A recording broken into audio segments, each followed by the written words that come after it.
absorbed in, and you are Sonic.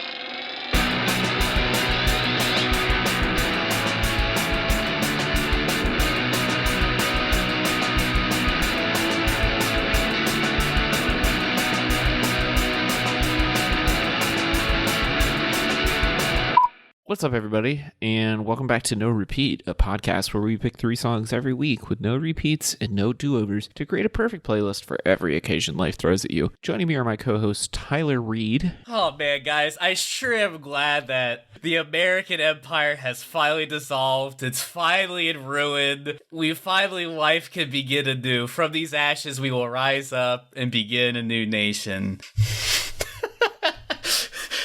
And Sean Evans. You guys picked surprisingly happy songs for running away to. I'm just going to say that right out from the gate. It's wishful thinking, Sean. It's wishful thinking. So, we should preface this episode by saying that we're recording at 8:20 p.m. on November 1st. By the time you hear this, it will be the future. Just so there's a record of where we were at for during this time. So either you'll hear this podcast or you won't. The election will have commenced, occurred, the polls will be closed. Will we know who's won by the time you hear this? Who knows? Certainly not us. You may That's even why... hear it early because of Joe Biden's 5G towers that he'll immediately erect on his day -1. Maybe, we'll see. But that's why we chose the challenge we did this week, which was Tyler's idea. Tyler, you want to talk us through this one? All right, this week, got an extra spicy one for you. The perfect song for running away to your cottage in the woods to escape your problems. Sent in by me. And if you think you can come up with a better challenge, well, you better DM us on Instagram or Twitter at NoRepeatPod. Send us an email at norepeatpod@gmail.com. Thanks so much. All right, so Sean's already coming out of the gate saying that we're not running away from our problems hard enough.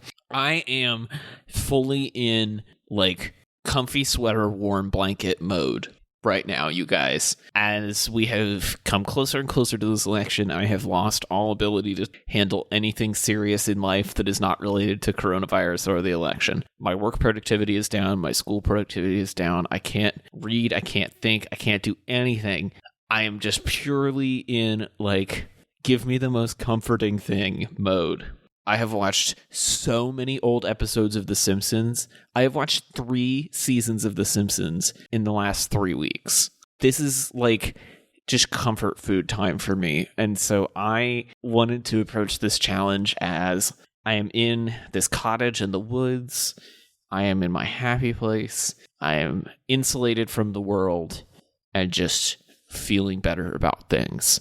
Around this time last year, I think it was for my birthday, maybe. I don't remember exactly what we were celebrating. My boyfriend and I went to a cabin outside of Chattanooga that's on the side of a mountain, and we just fell in love with it, and it's our new little mini vacation spot to just go up there for a weekend. And so I wanted to pick a song that felt like going up there and looking out over the Tennessee River Valley and being away from all of the problems of the world, the many, many, many problems of the world. And so I went there, and in my mind, I will be there until something changes in this world. I don't know.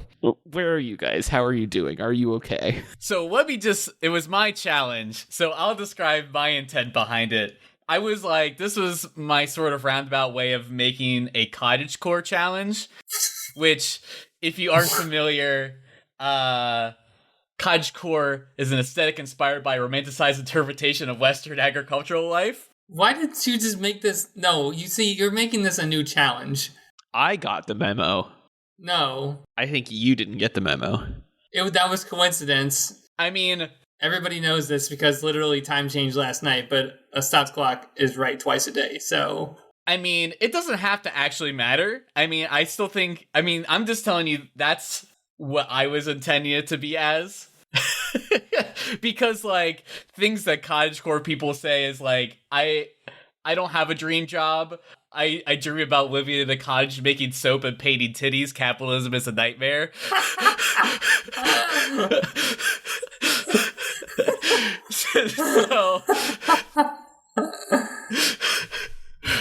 So that's kind of the intent, right? Is that you're just cottagecore as an idea is to just kind of escape your problems and just live in a world where you're like surrounded by bunnies and you're like charming the world around you and just like growing crops. But it is an escapist idea, and that's just my interpretation of what my challenge was. That doesn't mean it's right. I'm just saying that was my authorial intent. No one can see this, but Sean is upset, visibly shook. pained. No, I'm a little mad at you guys because I feel like you changed the challenge to meet your song, which is a very Sean move to do. Not you, Taylor. Tyler did that. And also, Tyler just gave you the answer to all your like dystopian woes. That there is a group of people that want to live in the woods and paint titties. I mean, I am on the TikTok. I am familiar with cottagecore.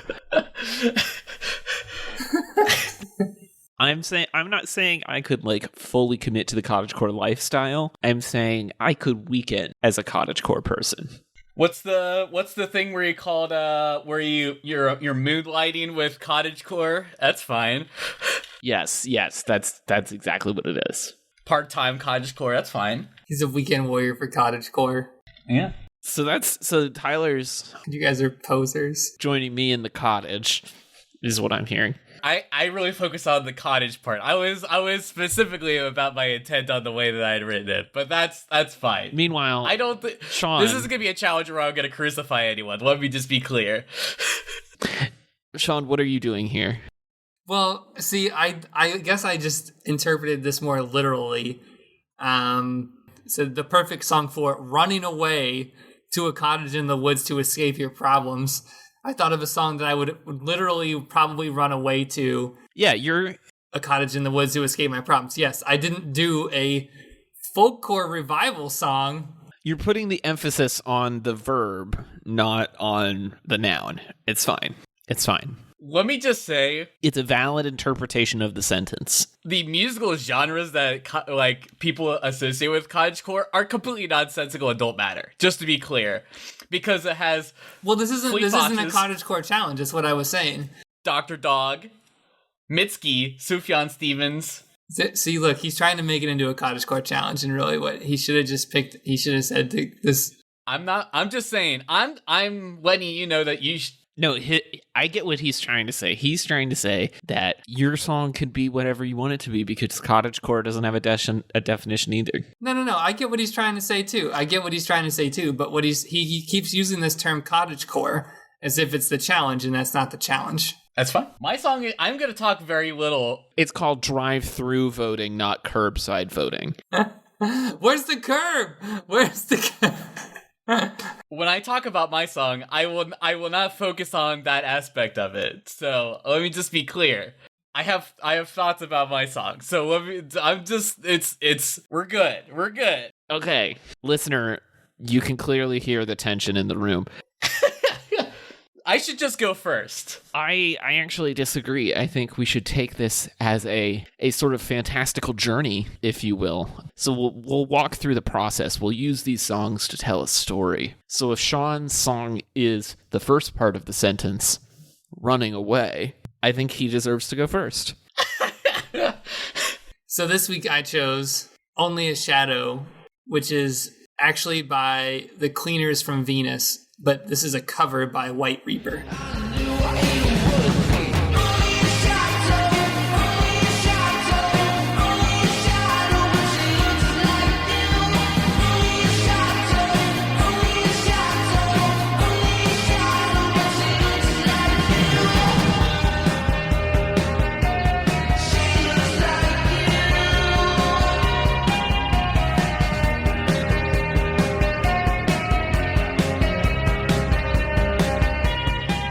Confusion for me about what this was about, because as Taylor alluded to in his introduction, that he's been very stressed out about the election, and then later on Tyler talked about running away to the woods in cottagecore and escaping your problems, which is that fits in the challenge. And I get where he's going with this, but what I'm saying is this challenge was about the action of running away for me, so I'll just go there. So in the times in my life where I felt like I need to run away to a cottage and hide, it's usually been in a situation where I needed to get over a relationship or over something. And I wanted to think like, okay, well, if I don't put this in a relationship context because I want to be a little bit more subtle than that, I think of it like I picked this one because I feel like lyrically going through the election for me is sort of like a post-breakup.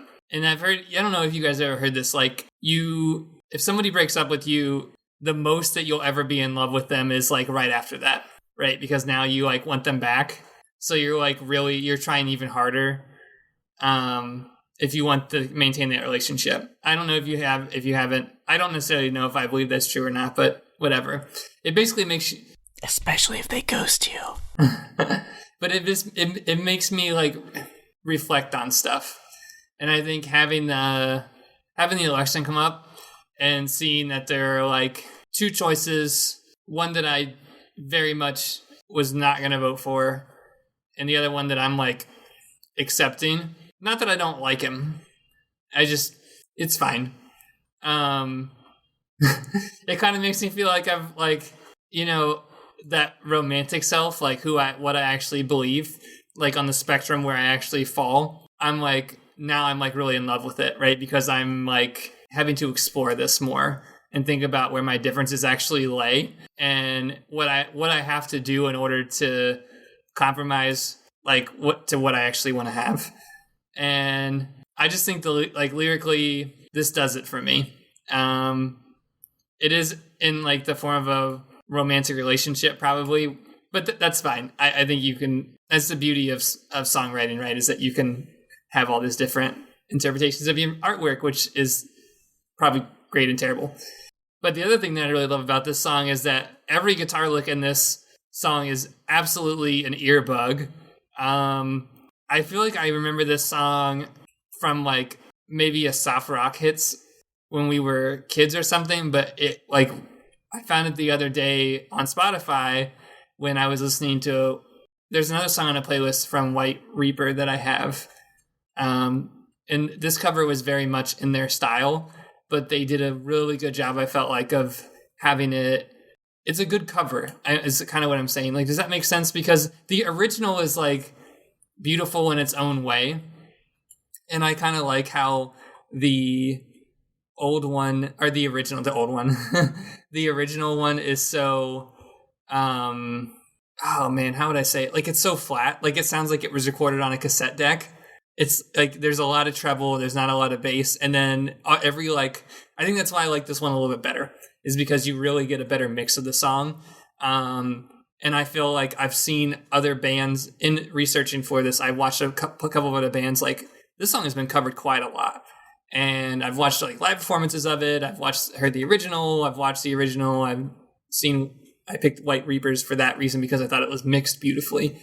But I think there's just something about this song that is like the perfect running through the woods scene setting kind of song. It has like, I love that like bridge build up, that like bam bam bam bam bam bam bam bam bam bam bam bam bam. That like, it's just, I don't know, everything is just very cinematic about this song for setting up a music video where you like watch somebody running through the woods to escape something. It also helps that it's, there's a phantom kind of character in here, so that plays really well to it too. But what do you guys think?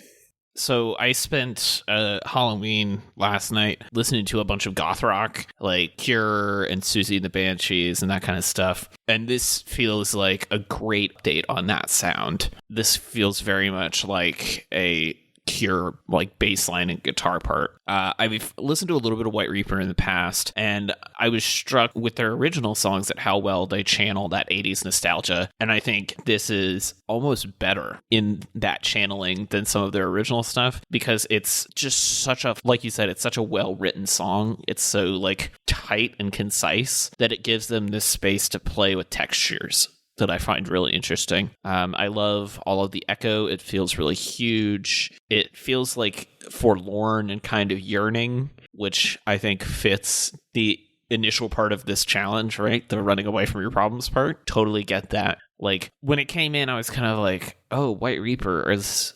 is Sean okay? Like, what did he not read the challenge right? But then when I listened to it, I was like, yeah, no, I get where you're coming from. It's definitely a different side of the challenge, but I think it still fits. So well done. This is also a really different track for White Reaper, who is really a pretty like pop-centric kind of I guess rock band. I guess they're a rock band, like alternative band. But this is much more. This feels very, very in the zone that the original kind of draws from. Like, it definitely feels like they sort of. I feel like a lot of covers usually are the artist taking the old song and making it fit to their genre. This is more of them taking that genre and sort of like adapting it to their like style or like to their format. And I really enjoy it. I mean, even though it's, you know, it's a little less of a White Reaper song and more of theirs, who was the original artist, Merchant of Venus song. But it's sick though. Like kind of like Taylor was saying, that it almost just feels kind of like an update, like a remaster, like a refreshing, like just uses a contemporary perspective on just a classic song anyway. It actually really reminded me of it's kind of hard to identify kind of like all the instruments that are kind of got going on, because White Reaper actually has quite a few members in there. They kind of get a lot of different things going on there, but there's I guess maybe like the rhythm guitar, the like that part, and you know, the kind of like the driving kind of bass sound reminds me a lot of a Belarusian band named Molchat Doma, who is like, you know, none of it's in English, you know, but it's really, really gothy sort of. They refer to themselves as post-punk, new wave synth pop, and I feel like this is kind of has all those kind of vibes to it, and I'm really into it. And for the challenge, I mean, I definitely think that your perspective on this isn't a wrong one, because it definitely feels like a song about running, and it definitely feels like a song that's like about like, I mean, like, I didn't specify what the problems were, and I definitely think that this is, you know, like a relationship is definitely a good reason to escape, to kind of get away from things. And definitely with this sort of tumultuous year I've had personally, I certainly could relate to just kind of be like, I don't even want to think about other people. I just want to kind of just be me and exist and try to figure out who I am again and recontextualize myself. And I feel like that would be a great kind of experience to have, is just to go away and find myself in a new way. So yeah, it's a great pick. Totally fits the challenge. Well, Tyler, I think you actually just gave us a great segue to your song, which is also kind of about self-discovery and processing complex emotions, as we are all doing right now. So why don't you go next? My song this week is Shalala by Haley Hendrix. Nothing's gonna happen. She'll never write a number on a crumpled up napkin. She'll never be your ego. She'll never be your bandit. She'll never get to eat you like your heart's a pomegranate. I'm throwing out the milk. The olives got old. I'm tired of my mind getting heavy with mold. I need to start a garden.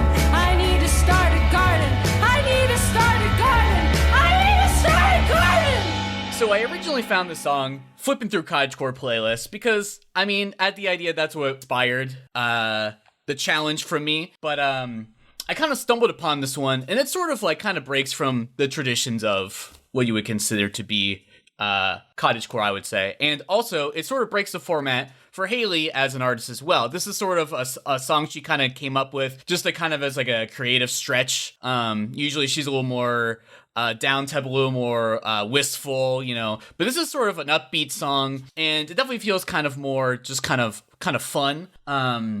So this song just really kind of struck me, and it just kind of was just a song I was like, this is it. This is the song I want. Because really, the song kind of goes through...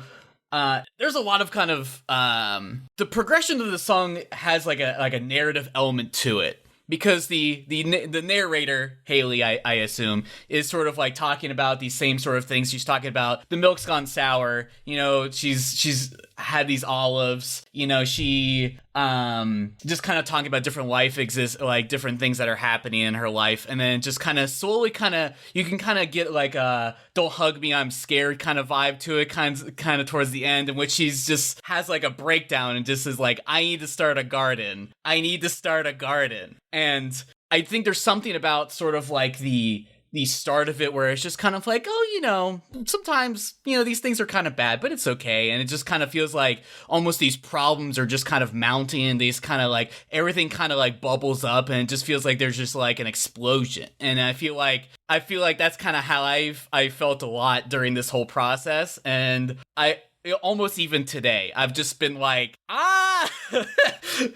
and so this song just felt so perfect. And I mean, and I think the lyrics are just so relatable in a lot of ways, because I think I do tend to focus a lot on kind of like the inconsequential things. And I think some things like the brink of my existence is essentially a comedy. The gap in my teeth and all that I can cling to is just like sort of like feels so relatable. Like it doesn't matter. These things don't matter, but they're just like in the moment, they're the only things you can care about. And so I don't know. It just felt like this song just kind of was just kind of a nice song, and then it kind of wasn't. And so it just kind of feels like the feeling of running away from your problems into a cottage. I'm in love with this song. I think you totally nailed it, Tyler. You're right. It does a great job of being this kind of quotidian, like, mid-tempo, almost folk rock song. And then it does kind of disintegrate and then build itself back up again. And I think that particularly works with the lyrical content, like you were saying. And some of the imagery here is incredible. Like, I'm tired of my mind getting heavy with mold. Ooh, I know that feeling. Like, there's a real, for a song that is so, like, in theory simple, like the chorus is literally shalala. She's dealing with some really complex emotions in a really frank way that I really appreciate, which I feel like is a theme with a lot of female singer-songwriters of the moment. These like emotionally vulnerable, frank women that I'm totally here for. Looking at you, Phoebe Bridgers. Yeah, I think this is great. I love the meltdown about the garden, because it definitely feels like kind of like a song on the new Open Mike Eagle record, What WTF is Self-Care, where he's basically processing this same thought of like, I know the things that I'm supposed to do to make myself feel better, but they all seem so stupid. And I think this song really captures that well. Like, the shalalas kind of feel like breathing exercises that like you're kind of begrudgingly doing because your therapist told you to. Like, I feel this on a deep level is what I'm saying. I'm on the fence about this song. I think watching the lyrics video, I kind of really wanted to hate it. This isn't the first time that I've heard it. I just was like, eh. But now that I'm watching her perform this live, I'm like, you know what? I like it. I think I like the live version a little bit better because it's just her playing guitar and singing and not all the like, not the orchestra accompaniment and stuff. Which I feel like just... The backup vocals are a little hokey. Yeah, that's what I mean. I think this recording is really... I don't think it really shows how good of an artist she really is. That's what I'm trying to say. Because watching her to perform it live, it makes it real. And there's something about seeing it live that just makes you connect with it better. Cause I watched her Tiny Desk this morning and I teared up like a little bit. For I was like, there's nothing that's really happening, but the same thing kind of happened when I saw Lucy Dacus. I was like, it resonates with you so much more for some reason when you can put a face to the words. I guess the other thing and this is just me saying this because I feel like we're picking it for the challenge, is because it has a conclusion, like it comes to an end and there's an answer. I don't really like that much. You want it to be unresolved? I mean, I like that. I'm not saying that's on her as a song. That's on you as picking the song. That I feel like it would have been better if you picked a song that didn't have resolution. I get that. I think that's probably just the moment we're in right now, though. Love the song. I don't know why you had to pick a song that had resolution, though. It doesn't, I don't know. No, you're right. Well, hopefully this all will resolve eventually. I'm with Tyler. Hope is the thing with feathers. Oh, yeah, no, I'm not saying that I'm not optimistic. What I'm saying is it's about the challenge. It's why I'm here every week. Yeah, no, you're right. Great song. You got me. Awesome song. Well, then I don't know how you're going to feel about my song, because I'm going... Oh, I got lots of feels. I'm going full-on wishful thinking here. This week, I chose Love You Old Fashioned by Semler. So come here, my darling. Come here, my girl. I'm floating I'm broken, but I'll give you my world. And I'll love you old-fashioned, I'll take you out nice. Give me some of your time, or maybe all of your life. 'Cause I love you so tender, I love you so sweet. Grace Semler Baldridge, aka Semler, is an Americana and indie folk singer. They are a genderqueer artist, video maker, singer, etc. that I discovered on TikTok, of all places, actually. They essentially posted this TikTok that was like, hey, if you are LGBTQ plus and like spooky folk music, I have this music project, go check it out. And I just fell in love with her voice. I think it's kind of hauntingly beautiful, but I also really like her and like what she's doing and like what she stands for. Like, she's very unapologetic about being this queer femme-ish person, and she and her wife are like just out here doing the thing. They're actually doing this project right now called Queer Christian Cover Band, where they've gathered some other queer musicians who grew up in the evangelical church, and they're doing covers of popular Christian rock songs for queer audiences on TikTok, which I'm just so into as somebody who grew up in that world. But I think what really solidifies it for me is like, there's just so much emotion in her voice, and she's so passionate, and I feel like it really comes through on this song. I like that if you didn't know any better, it's just another folky love song, but it's also this queer person singing about a queer relationship in a way that's kind of like trying to make it feel normal and wholesome and cozy and warm, and like not being wrapped up in all of the like horribleness of this current moment. Like, I would just kind of love to be in this little utopian world of this song, like, you know, where you're in your relationship and you're, you know, going out to dinner again and living in a world that's not ravaged by plague and wildfires and everything, and just having a nice moment. And so when I thought about running away to the cottage or the cabin this weekend for this challenge, I just wanted to pick songs that were like what I would play in this like utopian hidden away space where I'm getting away from the problems of the world. And so Semler is a new addition to my queer utopian cottagecore playlist, but they are very welcome there, and I'm very excited to listen to this song. I can definitely tell that you came to this challenge going to a happy place, because I kind of told Sarah, I was like, yep, Taylor picked a love song for this one. He must be happy, which is weird because it's not that I'm happy, it's that I desperately want to be happy again.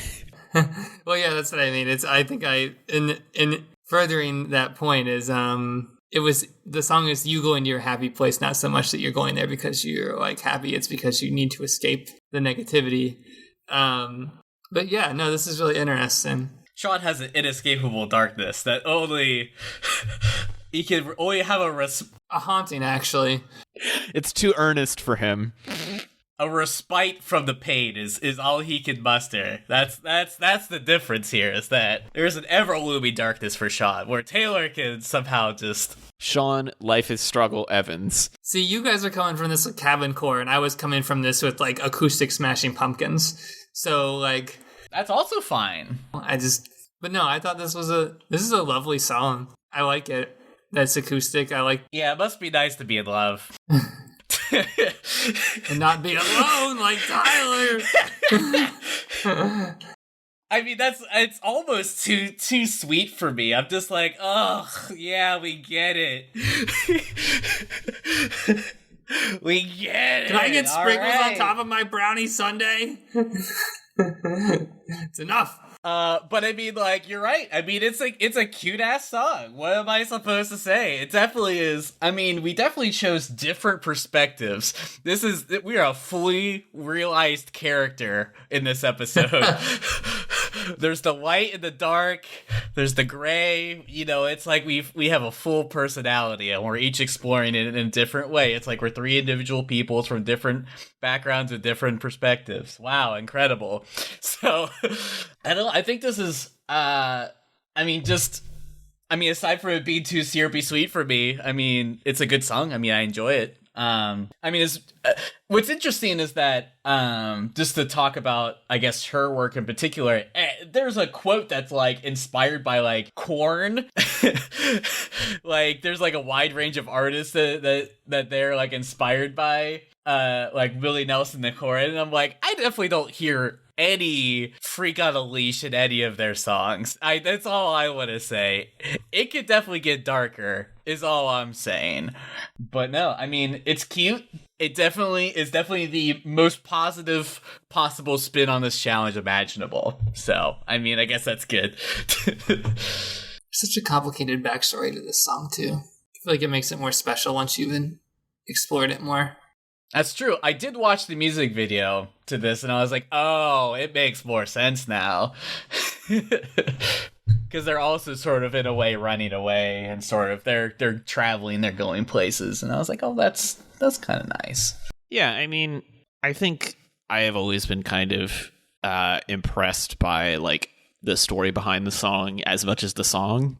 And this is definitely one of those examples where, like, a song that would usually be unremarkable has a story behind it that makes it into something else. And it's not to say that the song is unremarkable. I shouldn't say that. It's more that, like, it doesn't mean as much until you know. But when you know, you know. And I went really dark on these, didn't I? Man, okay. All right, well, now it's time for Notable B-Sides. These were songs that were so close to getting picked for your Run to the Woods, but, I mean, you'll probably listen to them when you're there, because you'll have lots of time to think about all the mistakes that you've made. But anybody got some notable songs for this one? You know, I don't know if I really specifically had B-sides, but I had, like, tone setters that I was kind of looking for. I had a song by Saint Seneca, Takmit, his name of that. And then I also threw on King of Carrot Flowers Part 1, which that talks nothing about running or anything, but it's just sort of a nice accordion sound. And then Timothy Hay by Me Without You, another song off that album that I just love. Can't get enough of it. And maybe a Carole King song.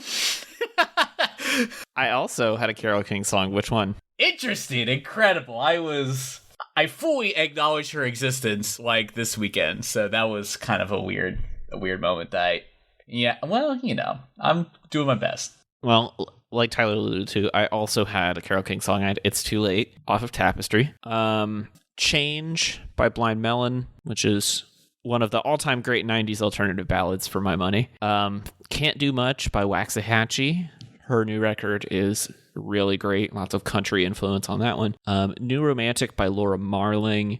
And then I thought about it. I really, really thought about it, but I just couldn't pick a Kimya Dawson song for this playlist. It feels too dated. Like, I love that music, but I think I only love it because it felt so exciting and new, like when Judo came out in 2006 or whenever that was, and we were all discovering her for the first time. But I guess if I had to pick one, it would be probably I Like Giants by Kimya Dawson. Okay, so probably on the dark side of the moon, Paranoid Android by Radiohead, and then we can go ahead and throw in Lazarus by David Bowie. Just think those would be really good ones. I think probably my other contemporary pick in there would be the new Gorillaz song. What is it? The Pink Phantom. Interesting. I just thought that would be a beautiful song to run to in the woods. Sometimes you just want something really bizarre and peculiar for your like scene setting of woods running, which I do a surprisingly high amount of. Mid-run, you do a transition. I thought this would be beautiful. Well, no, I was just saying you get to a new part of the woods and you're like, no, I need this song for this part of the woods. No. It just comes on and thinking about like just running in the woods. You just sometimes you would think that this is where our playlist completely excels, is when you're in like a new place or in the woods or in a familiar place in the woods and you get like some really out of the ordinary song. You know, like one of the things like the anime songs that we had to pick, or one of those like oddball challenges comes on, you're just like, how did they know? Yeah, I'm with you. Buddha Tobe is perfect for this moment when I'm running in the woods right now.